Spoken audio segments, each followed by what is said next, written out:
Hello, and welcome to 70 Years, 70 Muppets. More Muppets, please. A Muppet fan podcast presented by ToughPigs.com. This is the podcast where we celebrate the Muppets' 70th anniversary with a series of spotlights on our favorite Muppet characters, from fan favorites to the most obscure. I am this week's host, Becca Petunia, and the Muppet of the Week is Vendaface, performed by Jerry Nelson, making their world debut in 1976 on Season 1 of The Muppet Show. You know Vendaface, the facelift robot who appeared in Season 1 of The Muppet Show 3 times, only 2 of those times actually giving facelifts, was absent for all of Season 2, showed up 1 time in Season 3 as Vendawish, and then never appeared again. So when the Tough Pigs team were choosing which Muppets they wanted to do episodes on, I knew that I had to choose Vendaface. There were a couple of reasons for this. First of all, it's because of all of the members of the Tough Pigs team. As far as I know, I'm the only one who's had work done on my face. That's right, I've had a procedure that's called facial feminization surgery. Let me tell you, the way that procedure works is very, very different from how Vendaface works. So let me explain a little bit about how facial feminization surgery works. So first of all, what the doctor does is he grabs a scalpel and he pushes your hair back and then, of course, the next step is to use that same scalpel to... And when the swelling dies down, you can... Physical therapy for your jaw. But the other reason why I wanted to cover Vendaface is I really love the old school Muppet sketches where Muppets remove facial features from either themselves or other Muppets and reattach them. There were actually a bunch of these around the same time that the Vendaface sketches premiered. And I was thinking about all of these wonderful old school Muppety sketches. When I'm thinking about old school Muppet sketches, there's only one person who I turn to, and that's, of course, my friend, Stoph Shear. So, now that I've told you all about what the doctor does when he... I think it's time we brought in Stoph to actually talk puppets. So I'm joined today by my good friend, Stoph Shear. As many of you know, Stoph is a puppeteer who has appeared in a number of Muppet and Henson projects over the years, including most recently the Muppet Show special on Disney+, as well as her own series with collaborator Jacob Graham, The Creatures of Yes. Stoph, how are you doing today? I am well, and I am so excited to talk about puppety Muppets. Yeah, because when I was planning this episode, I was thinking a little bit, like, there isn't really that much to talk about with the Vendaface puppet itself. But to me, Vendaface represents this big trend that the Muppets had in the late 60s through the 70s of sketches where characters would remove their facial features or have their facial features removed and be given new facial features, or sometimes have no facial features at all. And I think the first thing that I want to say is I really like sketches where that happens, and we'll be talking about that soon. Mm-hmm. But I don't know if I like the Vendaface sketches in particular. What is it, like the torture of it that you don't like? No, listen. I can enjoy a little bit of torture. Hell yeah. Happy Pride. It's still Pride Month as far as I'm concerned. Don't kink shame us. Let's put a pin there. Not in kink. Not in kink. This is the fastest we've ever gotten to kink in one of these episodes. Um, Yeah, we always get correct. there eventually. Anyway, my point is, let's put a pin in these sketches not being good, and let's actually talk a little bit about the Vendaface puppet because this Yeah. is a great looking puppet. Oh, I love this puppet. Yeah, it's You want to amazing. describe them for the audience stuff? Sure. Yeah, it's like it's like on the cusp of animacy. Like it's a vending machine.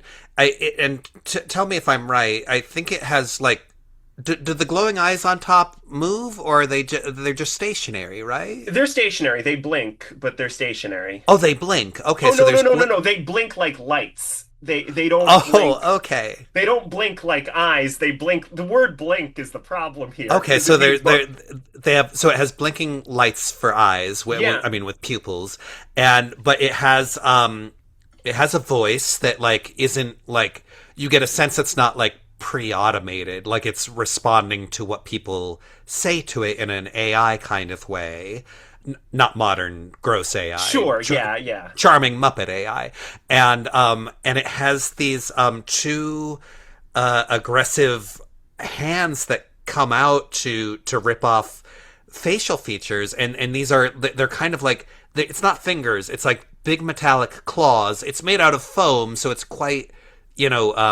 bendy claws, but it's robot claws that can manipulate the faces of its It's victims. funny because they don't really look robotic aside from the fact that they make the Yeah, kind of noise. They look almost like mittens to me. they do. They're robot coated chunks of foam. Yeah. But I think it's a great looking puppet, and I've Oh, always absolutely. really loved this puppet. I think it's a fun, like, interesting interpolation of like a vending machine and a full robot and a character and all of these different Hmm. things. And one thing that we know, because this quote was provided, and I sent you this quote. This quote was from a DVD bonus feature on the Muppet Show Season 1 DVD that Vendaface was apparently only meant to be used once. It's a little tough. I was talking a little to some of the other tough pigs about this, and it's difficult to say, like, what do they mean it was only meant to be used once? But it does feel like Vendaface was designed for one particular sketch, which interestingly enough was not the first of these sketches to air. Um, Oh. but it does seem there are three Vendaface sketches in season one. Seems like they were probably filmed all at the same time. I can't say that for a fact. I don't have like filming dates, but it's staged so identically and the lighting is so identical. It feels pretty likely that they just set up the machine, knocked out three sketches, called it a day, and then put those sketches in different episodes. Do you know which sketch was it? Do you know which sketch the puppet was built for? You said it wasn't the first one that aired. Here's the thing. I can't tell you that for a fact, Hmm. but I think so. The first Vendaface sketch that airs is bizarrely the only one where they don't give someone a facelift, which is why I believe that cannot be the one that they were built for. Right. So the Fozzie one The aired first, Fozzie one, where it just cheats Fozzie out of money. the Fozzie one, it doesn't necessarily air first. The Muppet Show was filmed and aired in such a strange order where it like because different territories would air them at different times, but the Twiggy episode, which is where the Fozzie one is from, where Fozzie just puts coins in and then Vendaface tells him he's too generous. That one is in episode 121, Twiggy. Whereas the one that I am confident, if I was a betting woman, and when this episode is dropping, I'm in Las Vegas, so maybe I am a betting woman. The sketch where Vendaface actually like pulls the facial features off of this whatnot woman and then puts it on another whatnot woman. I have to believe that's what it was built for. right? Mm-hmm. Because that feels like the purest version of the concept. Oh You yeah. know, you can see all the buttons on it with different, like, facial features. So, like, the idea that this is a machine where you could, in theory, push different facial features and it would dispense them. The only sketch where it really does that is the one in the Kay Ballard episode with those whatnots. Mm.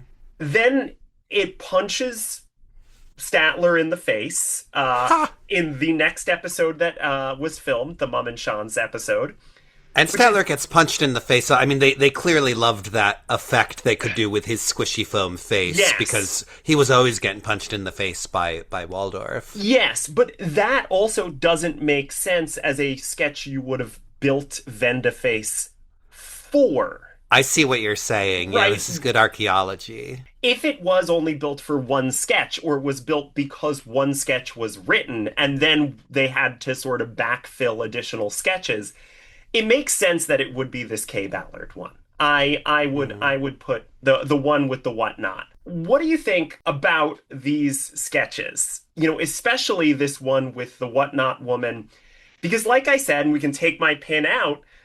Like I said, I think it's kind of boring. I think it goes on a little too long, and Hmm. there's long moments where it feels like nothing is happening. Hmm.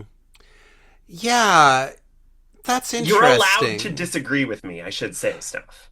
Well, yeah. I mean, it's a matter of taste, so I don't even know if it's a disagreement. I love them, but I mean, and I think you and I largely overlap here, but I love sketches or just material where puppets are puppety, and you identify. So when you were introducing Vendaface, I was like mentally seeing like circles within circles, because there's the circle of Vendaface sketches within the circle of sketches where Muppets take their faces off, but I think that's within an even larger circle of sketches where puppets are puppety. So it wins me over so wholeheartedly to see them to see puppets doing things that actors can't do. Just I love it so much that I think I think that blinds me to any like pacing issues or anything else. I'm just like, hey, Well, puppets. and this is the thing is like, first of all, this is why the Fozzie one is undoubtedly the worst one. Because the Fozzie one, not only does it not need to be Vendaface, but also it doesn't need to be puppets. It's just Although I took a couple notes on the Fozzie one, and I what did I write? I wrote something like, "This is the other half of the Muppet magic," because I love when it's physics breaking, like taking off somebody's face and them surviving and not feeling pain. But the Fozzie one is so full of like great Frank Oz puppetry.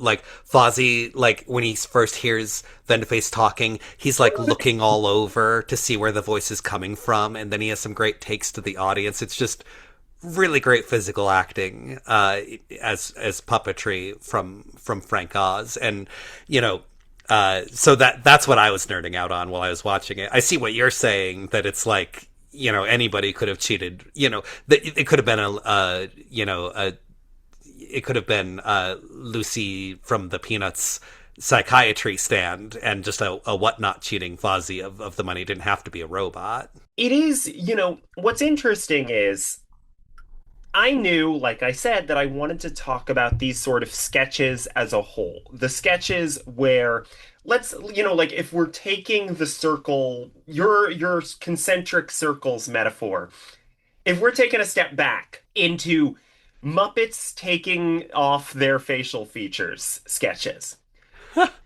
I love every single one of these. I sent you a Mm-hmm. bunch. You did. Muppet Wiki has an article. Um, Of course it does. as a whole, I didn't send you every single time Muppets have pulled facial features off of themselves or of others, but I sent you a bunch, and I love every single one of these. These Hmm. are some of my favorite Muppet sketches, period, in the Muppets' Mm-hmm. whole oeuvre. And I feel like Vendaface might be the worst of all of them. None of these other ones required the building of a giant vending machine puppet. Hmm. So I guess that's kind of what disappoints me about the Vendaface stuff. But I really, you're saying like, is it the torture element of it? And it's like, no, because I think it is. I think it is really fun, like you said, when the puppets get to so clearly be puppets Yeah. and remove these facial features. And the first sketch that we watched is such a clear example of puppets being puppets because it is from The Muppets on Puppets, Oh a yeah. documentary kind of special. So The Muppets on Puppets, filmed in 1969, released in 1969, a couple months before Sesame Street, has a segment in it that I absolutely love, where Jim, Frank, and Don Saleen explain how changing the features on an anything Muppet Hmm. can change that character's personality. And they're demonstrating it in this really funny way where they're removing the features and adding features on while the puppet is being performed. It's so delightful. It is such a wonderful thing. And I love that it's like very educational and informative and like makes you want to do the same thing Hmm. while also being really just really funny. And the speed with which Jim switches between these characters is pretty impressive. Like appreciation for the subtle shifts in his voice, like when, I think the first step is they're stripping the facial hair off of the Southern Colonel, and his shift from like old Southern Colonel voice to young Southern Colonel voice. Yeah. It's like relatively subtle, and people. I mean, even me, if I'm not studying Jim's voices back to back. I sometimes tell people, young performers who are like, oh, I don't have that many voices. I'll be like, well, Jim only had two voices. He only had Ralph and Kermit. Like everyone was one or the other. But this sketch, like, big appreciation for Jim. Like, he actually had a ton of voices, and like, some people think of voices with like a capital V. Like I have these like Pokemon that are all like distinct species, but what he was able to do with like spectrum, like Yeah. shifting as the features are shifting, like a little more and a little more till it's somebody different. So cool, really masterful vocal stuff. And we see them playing around with that idea in a lot of these sketches, sometimes even changing the performer altogether halfway through as the facial Right. features change. But the idea that, like, when you change the facial features, the voice of the character changes as well. I guess moving forward with this, both versions of I Feel Pretty, the one from Julie on Sesame Street in 1973, which is also Jim. I Uh, thought so, yeah. And yeah, that's another great underappreciated vocal performance from Jim. but is Jim sort of shifting from this female, this like higher pitched female singing voice into a sort of shrieky monster voice? As the sketch goes, the whatnot in question, or I guess it's an anything Muppet because it's Julie on Sesame Street. The distinction doesn't really matter. I'll be the first to say it. But the anything Muppet pulls off facial features and then replaces her facial features with monster facial features and changes from a pretty anything Muppet into a monstrous anything Muppet in time for her date with a weirdly talking Frazzle. But Yeah.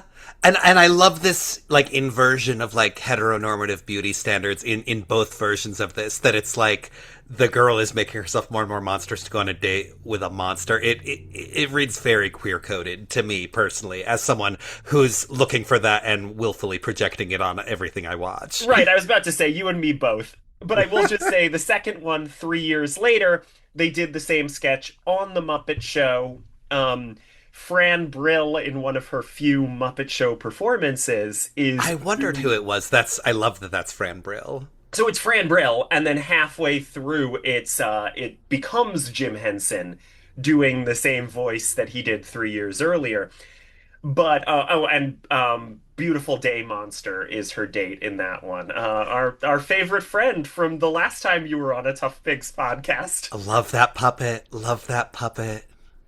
But I love the subtlety and the way you see all of these transitions, no pun intended, in these sketches. Again, Mm-hmm. Fran does this fun thing where when the whatnot removes her nose, Fran goes real nasal.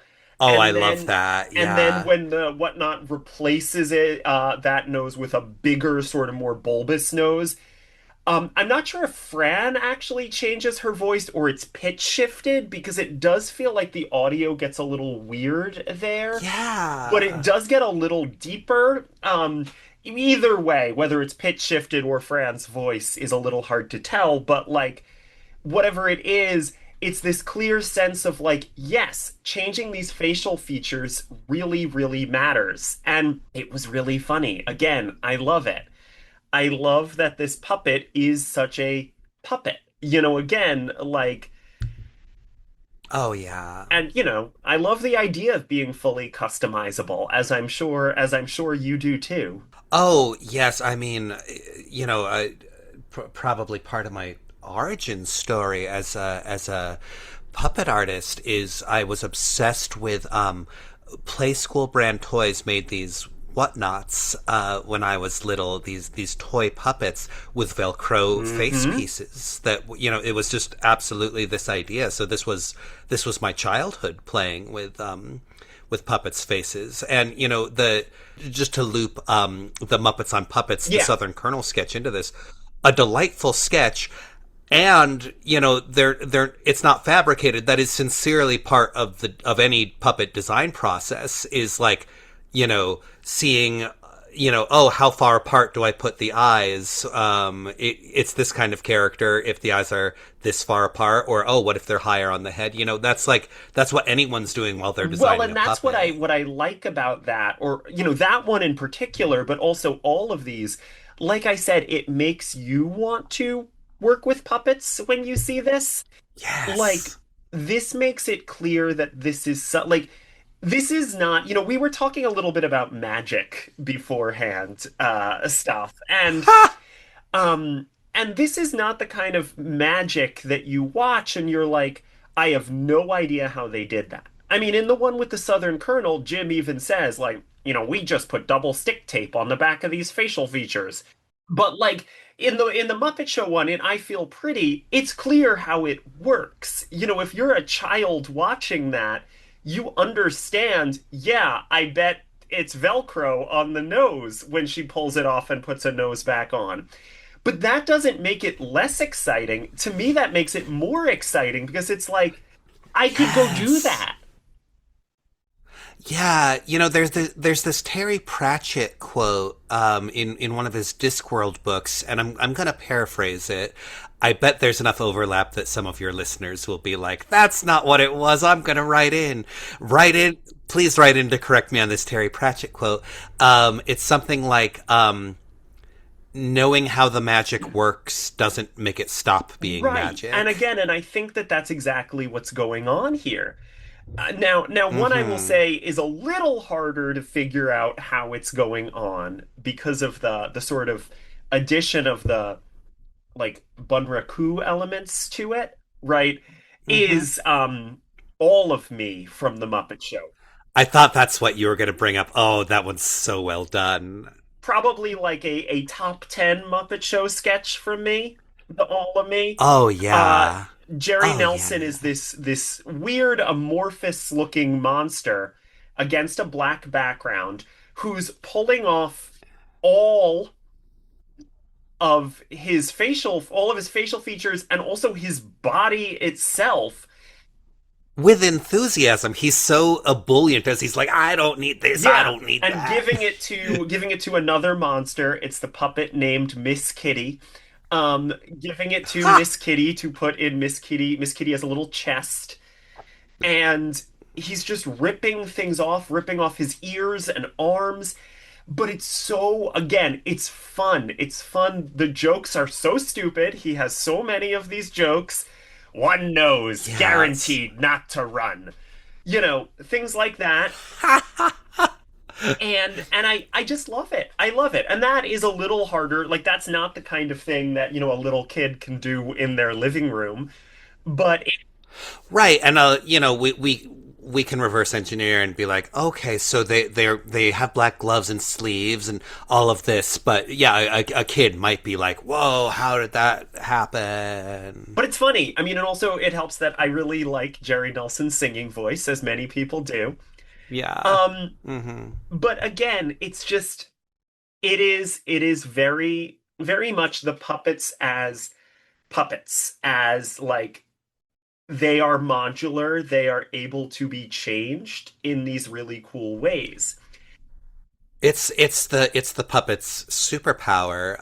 An early piece I did with my puppet theater company, Doppelscope, was a burlesque act with a puppet who, as she was stripping, I mean, it was really probably I was just subconsciously stealing all of me, but she's stripping away her clothes, and there's nothing underneath, and by the end, after she's removed her head and everything else, it's just the tassels, just Oh, classic that's really burlesque funny. tassels that are swinging, and then the tassels realize that they're not attached to anything and drop down. They just fall Oh, on the that's really stage. funny.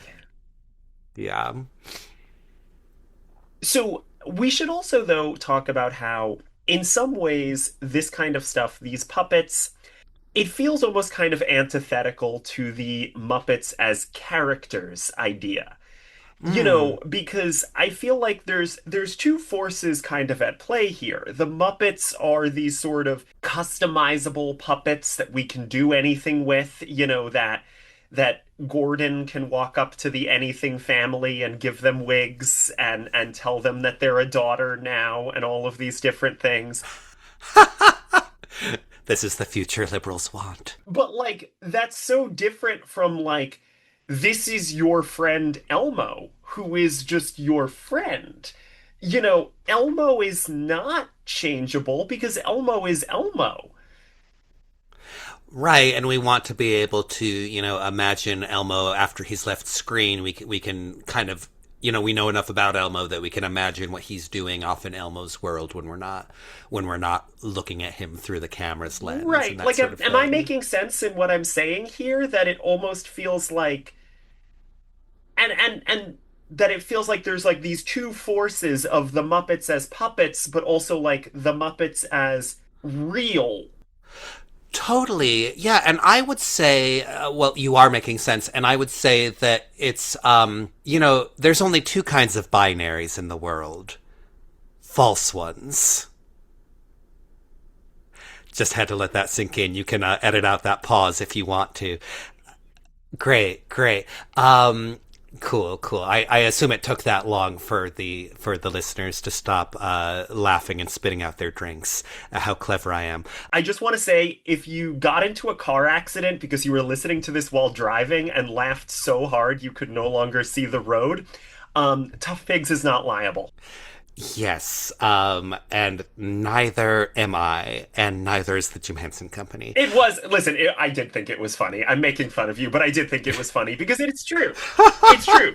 There isn't this Yeah, binary, but also well, it's right, and it's a spectrum because yeah, the Muppet characters, as the franchise they've become are less prone to this kind of fluidity and amorphousness. But like, as I was watching these and thinking of other sketches where puppets do really puppety things, I was reminded of, Gonzo in Muppet Treasure Island getting his Yeah. arms stretched out, just like he did in the John Cleese episode. So they're still capable of this kind of stuff. And it's not that dissimilar than, people figuring out their identities as they get older. We try out all kinds of crazy stuff when we're younger, and then we figure out, like, oh, no, I don't want my neck to be stretched out to be 3 feet. This is how I like my neck to be as a character or a puppet.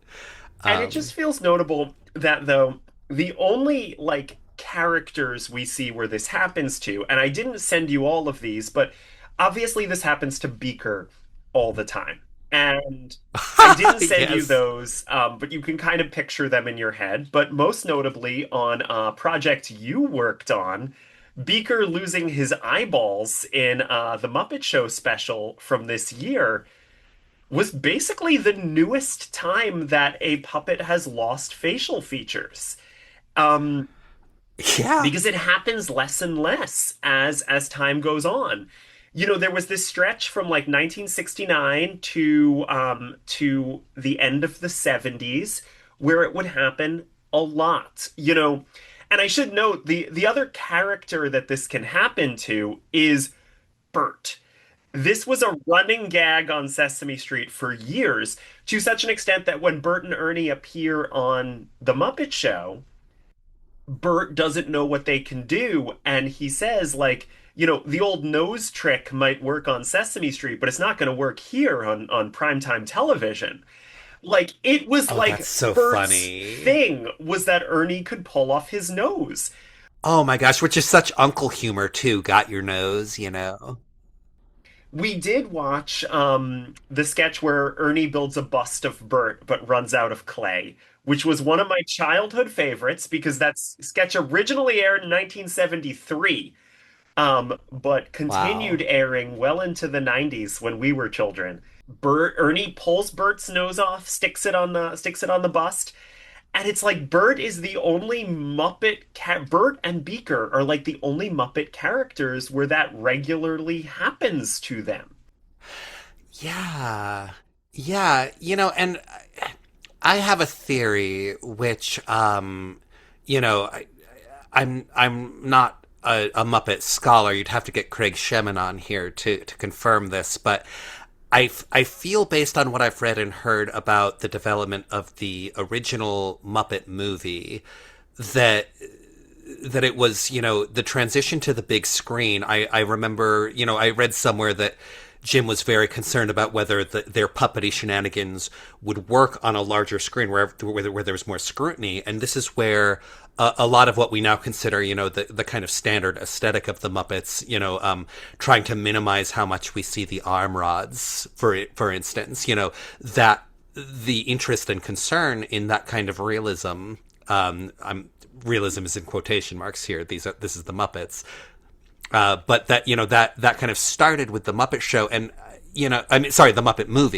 movie, and I feel like in the Muppet movie and perhaps the subsequent original sequels, it was almost a new running joke that the Muppets were people Well, now. and stuff. I'm so excited that you're saying this. I mean, obviously, we would have to get like Craig Shemin on to confirm that exact fact.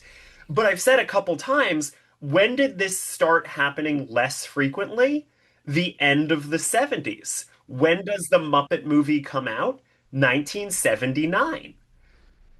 Aha, It's not that aha, it doesn't happen after 1979. There's a couple right. sketches, Beaker, there's some examples with Bert and Ernie do the nose trick a couple more times. Even as far as like the late 90s, Ernie's pulling off Bert's nose. But it's happening a lot less. Whereas there's like literally, like we just talked about four sketches from season one of The Muppet Show, and that's not even all of them. No pun intended. That's Mm. not even all of them. It happened so much in this period of the 70s, and then it started happening less and less.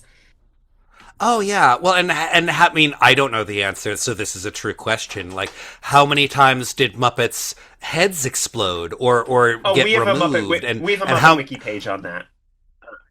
I think that was my Yes. next question to Yeah. Muppet Wiki, and how many times did Kermit get squished so that his body got like squished, because that was a good Yeah. trick that Kermit can do is get his body all squished. I don't know. And again, it is Yeah. this interesting binary. And Bert and Mm. Beaker are the non-binary people in the center of this They are, binary. yes. Right, they're in the middle of the spectrum. They're the most non-binary in terms of like their bodily coherence, cogency. I don't know what word I want to use there. I should share, since I'm here and we're the ones talking about this, and I was working on that show. I was not there when they filmed the Beaker sketch, the Muppet Lab sketch, but one of the scenes that I was part of was of of course everyone was puppeteering in the audience. It was all hands on deck for the audience shots. So I was there when some crew members had their specially devised beaker eyeball shooting mechanism, this big beaker eyeball gun that they were firing at us, and we were warned, like, you're going to get all these ping pong balls shot at you now.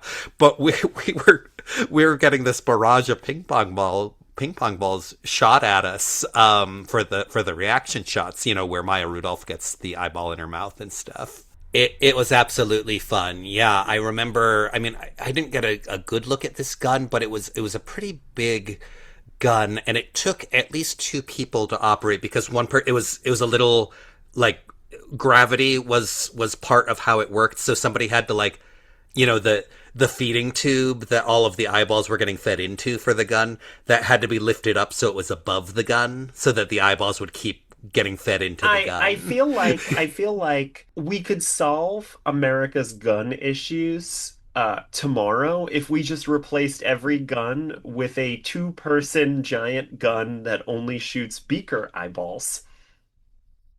That's it. That's it. The ball's in your court, fascists in charge. We figured it out, and the question is, will you listen to two trans women who do a podcast that I do not think you listen Stuff. What to? do you think are the odds that they're gonna listen to two trans women? Um, in all of the many multiple universes, there is one where some top fascist listens to this podcast and is like, that's it. I'm still gonna try to eliminate trans people, but this is how we can solve the gun problem. Yeah, yeah, and I don't know. Maybe JD Vance just really loves Gary Coenga. Um, but I do want to talk about like one or two last things, which is in the 90s, like I said, we see it less. But one place where we see characters pulling off noses and putting them back on is, of course, in the Muppets Tonight theme song, where it happens pretty early on. Mildred and Right. Quango the gorilla pull off a whatnot's nose and replace it with a different one. And to me, that felt like the Muppets saying, "We're gonna do the Muppet Show stuff again. This is gonna be like the Muppet Show again. Don't worry. You remember in the 70s we pulled noses off of things? We're gonna do it again." But they never do it anywhere Right. else on Muppets Tonight, just in the theme song. Huh. Yeah, oh, but it's so good. I do love that moment and that theme song. I really need to do a rewatch of Muppets Yeah, Tonight. we should do a Muppets Tonight rewatch show. That's what we should do next stuff. Um, Yes. Well, I mean, now that we've yeah, we solved the solved gun the gun problem, it's the problem. logical We next figured step. out which Muppets are non-binary. It's Bert. Now that we figured this all out, the only thing left is a Muppets Tonight podcast. But That's I'm it. so glad that we got to talk about this all with Vendaface because again, I do kind of miss it. I want the Muppets to be more puppety, like you said. And I think there's this exciting I love the concentric circles. I think there's this exciting outside circle of sketches where the Muppets do things that only puppets can do that I want to see more of. Totally. Well, and we are in a bit of a Muppet renaissance, so I think this is a reasonable wish list that we might get to see more of this. I mean, especially since we're all waiting with bated breath in hopes of more Muppet shows after this very exciting special we got this past when was it released? February. February?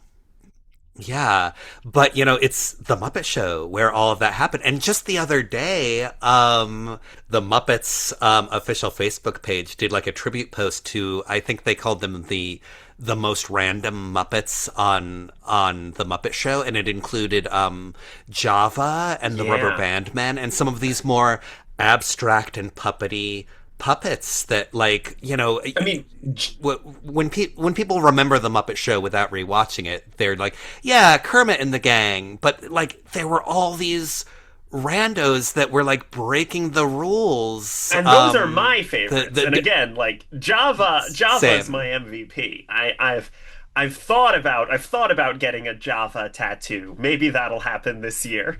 Oh hell yeah! Where would you get it? I guess my arm. I don't know. I should. Oh, it would be funny to get it like here near my elbow so I could do the dance, but I don't Oh know. yeah, yeah. Oh, maybe yeah. If it was on the front of your elbow, then it would be Yeah, right side up. If you did like this awkward scarecrow thing that the yeah. listeners can't We're see us we're doing we're right we're now. Java-ing over here, but Yeah, with our imaginary Javas.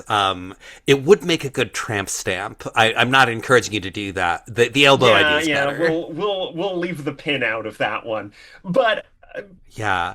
I once tried to convince Paul McGinnis to that he and I should get matching the opening the very first scene of the Muppet theme song, the Muppet Show theme song where the big walk around monsters enter the arches. I was trying to convince him to get a matching tramp stamp tattoo of that with me. man, He was not very open to that would this be a good idea. tattoo, though. Like all of Yeah. them. Oh yeah. Well, speaking of all of them, Staff, thank you so much for being on this wild podcast. I had no Woohoo! idea that we'd end up here, but also I probably should have guessed that we'd end up here. Same girl, same. Now let's go take our faces off and put new faces on. I already have done that. Thank you very much. Ha! Oh my gosh. I did. Okay, you just so nicely wrapped up the episode, and you can cut this if you want to. But I did make a note when I was watching the Vendaface facelift sketch where so first, the first whatnot to wander out, as soon as he opens his mouth and I realize it's Frank Oz, I'm like, oh, hell yeah, this is drag vibes. This is the same drag vibes as Miss Piggy it's this, because it's Frank Oz being like, oh yeah, I Yeah. want a new face.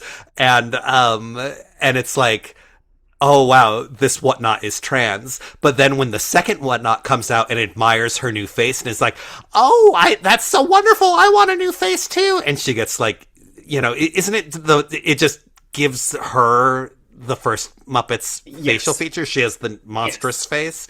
So she gets this monstrous face that the trans puppet had removed. And I wrote I wrote in my notes, oh, conservative fear that we will steal their faces? Question mark. Okay, I might have to leave this in. Um, Please do. Please do. but Staff, do you have anything you'd like to plug as we sort of wrap up here? Oh, sure. Yeah. You mentioned my YouTube program, The Creatures of Yes, at the beginning. I will say that I think this is an exciting time to be a Creatures of Yes fan. There is a deep back catalog to catch up, as well as some recent videos, but this very autumn, our timelines shift a lot, as Becca knows better than anybody as a journalist who tries to help us and cover our material. Yeah, I'm on the Creatures of Yes beat. The Creatures of Yes beat.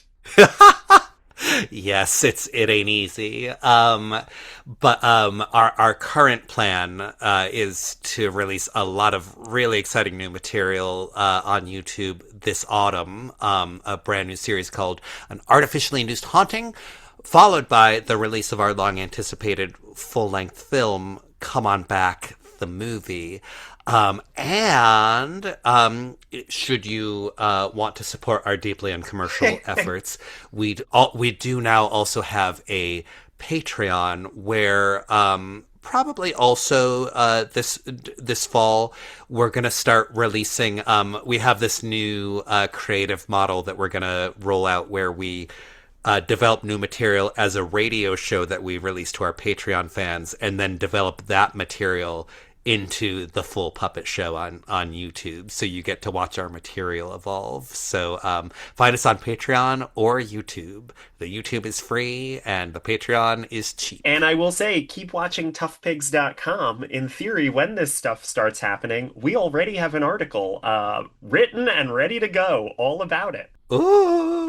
Just when things start happening, watch the space. But thank you so much, and thank you all listeners.